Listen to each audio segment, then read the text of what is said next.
low, but he gets away. Nunia is out of target. We see Sonic going down to Nanda. Nunia also drops. Dreamy is so low. If he can find Nanda, he'll get the kill, but he can't get to him as a Nubarak goes down. And Nubarak is dead, and now Good Genji dodge. might be in trouble. Nanda with a great kill against Greyman, allowing all of this to happen. Once again, they're moving in, but the double channel is already underway as we have Nanda moving down to the bot lane with his Jaina up here to the top. Roba is already on it, but they down. recapture. That's it. No, it's not. No, 6 points, you're right. 2 camps went through. They recapture the bottom bell tower, but it doesn't matter. This is game. That is it. Diamond Skin dominate the fight, and they take the series in a 4-1 and defend their position in HGC Europe. Well played by them. I really thought for a second that they have another lifeline as the bottom bell tower was just claimed before the channel happened, but the earlier camp went through and delivered the 3 shots. They were down to 6 points at the time, so the 2 altars make up for 8, and that's game. And Diamond Skin, 4-1, looking very strong here. Yeah. Making a couple of mistakes on Infernal Shrines, which cost them 1 map, but a very solid showing by them. And worse positioning today, just not really coming together as a team. Yeah, they weren't able to bring it at the level of HGC EU Pro Division, whereas Diamond Skin, they're proving the potential resurgence could be back. This is their 2nd Crucible they've won now. They are, as we said before, the gatekeepers at this point. They definitely are. And, I mean, they play great today, too. Yeah, they had really good. For a long time, it was really Roba on Garrosh that had a huge, provided a huge problem. Then they started to pick it away. That really helped to an extent, but they needed quicker kills. It was really the engagements that we saw through a Nubarak where they couldn't confirm a kill quickly enough. And once that a Nubarak moves in with this, especially in the early game when you have Blaze at the top lane, the only sustain that you have outside of a Nubarak's shield is Rhaegar trying to help you out. Once that we have the 5 versus 5, you have a bunker available too, but that was definitely an awkward spot every time that Earth especially missed the stun, that they just found him in a spot where he was the target and oftentimes got blown up. All right, well, let's have a bit of a chat with the winner of that series. It's Nanda coming in here. Dude, once again, congratulations for your 2nd Crucible victory and holding on to your spot. How do you feel? Hey man, it's definitely a very big relief for us to come ahead of this. We have went through a lot of ups and downs this season, probably a bit more downs, and it feels very good. It feels very good, and I'm very relieved to come out ahead again. Okay, I'm going to start off with the most obvious question. What is the logic behind the Infernal Shrines pick in that series? Infernal Shrines pick? Well, we knew that they're going to try to go for Medivh Diablo again, and we felt like we're going to be fine against it with what we had. And I think we didn't push our first Punisher enough. And it turned out we didn't play around it well enough after that, so yeah, we kind of lost to ourselves in that game, I guess. Not to take anything away from them. I think that's kind of what happened there. All right, Kaudo? Well, first of all, congratulations, you guys looked great today. For me, I personally just want to know, did you expect it? This was pretty smooth sailing for you guys. You dominated with a 4-1, and you can definitely make arguments that if Infernal Shrines goes a little bit different, you can win that one too. Maybe a different map choice would have given you an advantage. Did you expect this to be so easy or so dominant by you? Well, we expected to be the favorites, I think, just because of our practice that we've had so far. We're most of us experienced players, right? And so, yeah, we did expect to be favored, maybe not winning 4-0 like it could have been. It went to be a 4-1. But yeah, we definitely thought that we were favored, but we respected them like any opponent that we would play, like any HGC match that we would play.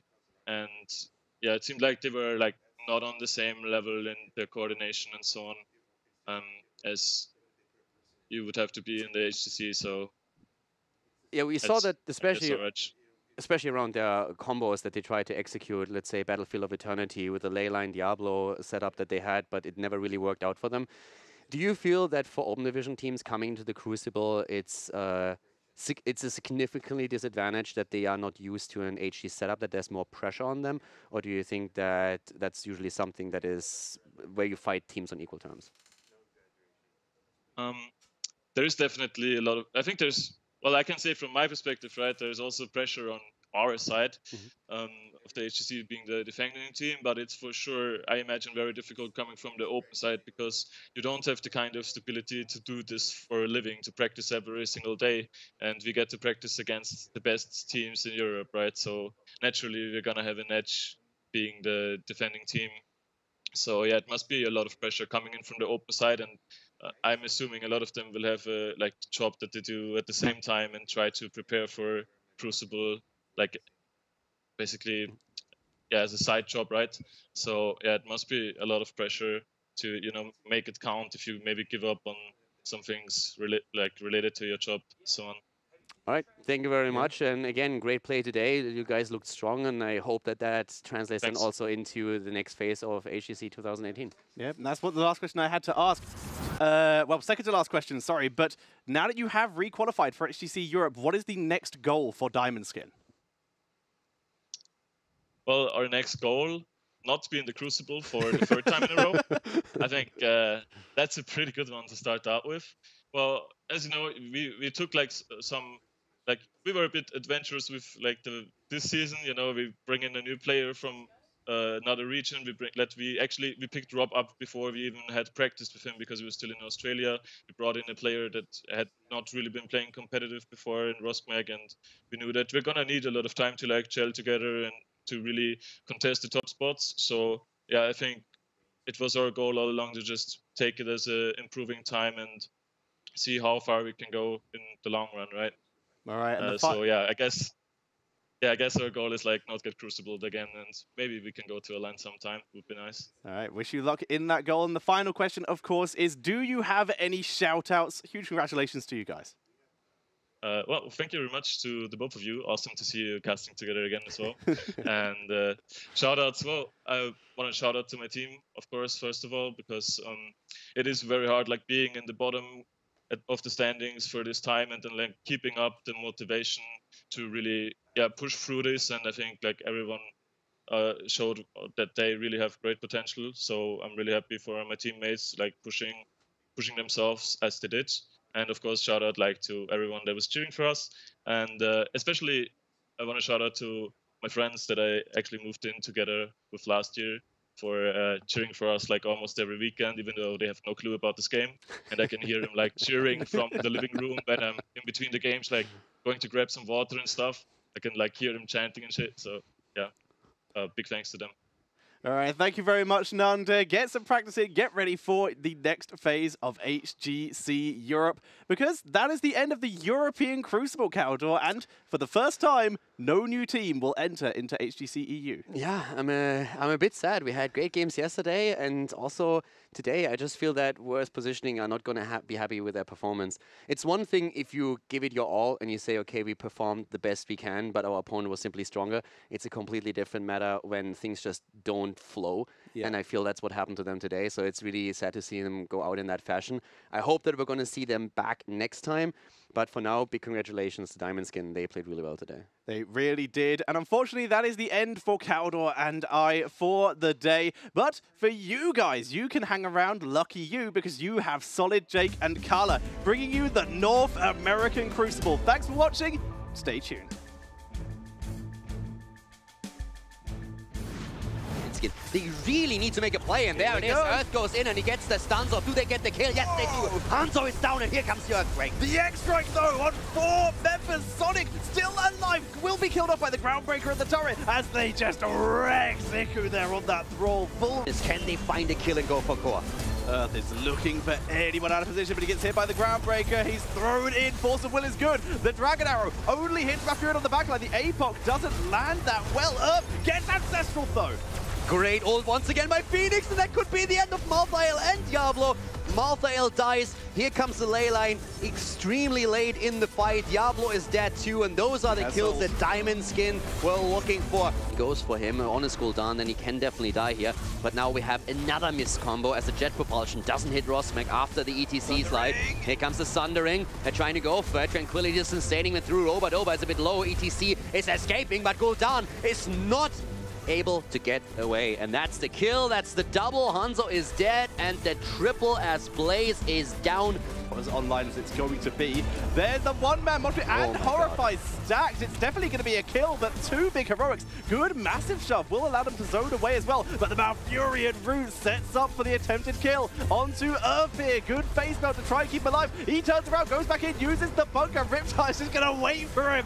Where are you, HGC? There's the kill. In the background, though, onto Thrall. Earth face melts again. The toss by Robodoba. There's the taunt, and HGC will go down. And the bomb actually puts Nunia in a really rough spot. Yeah, Zico is coming in on the other hand, but he misses the stun. Robodoba moving out, getting the Indomitable as Rosmek is trying to go into the backline to get some extra damage in. Sonic is jumping after him. We're gonna have the fight of the brothers here, and Rosmek is gonna fall here.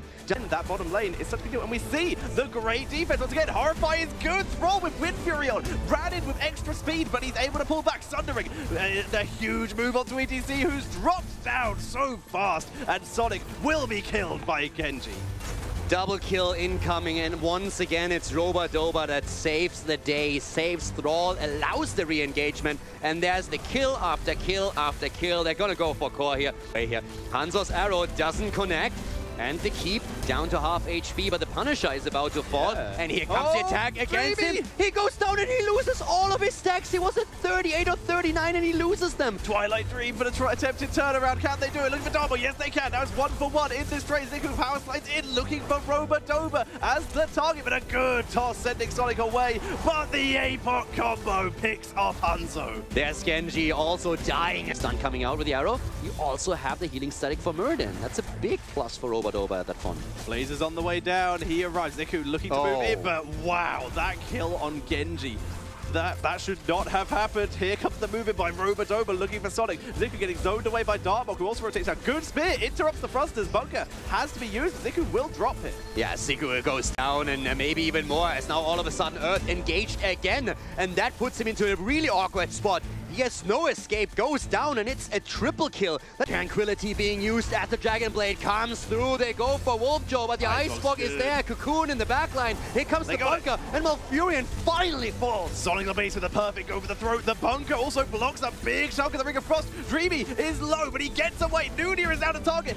We see Sonic going down to Nanda. Nunia also drops. Dreamy is so low. If he can find Nanda, he'll get the kill, but he can't get to him as a Nubrak goes down. And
Keep up with your favorite players and teams on the official HGC website for desktop and mobile.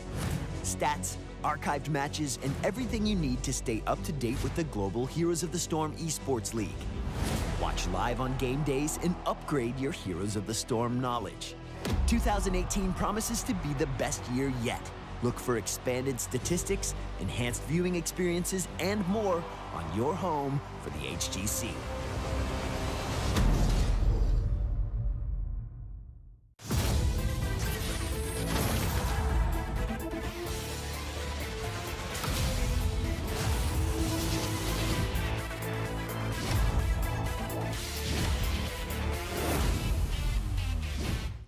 This poor town has seen its share of trials.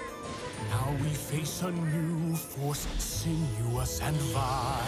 The way ahead is haunted, our hackles stand on end. We'll make our stand right here, our choice is crystal clear. We are the beasts, the monsters fear.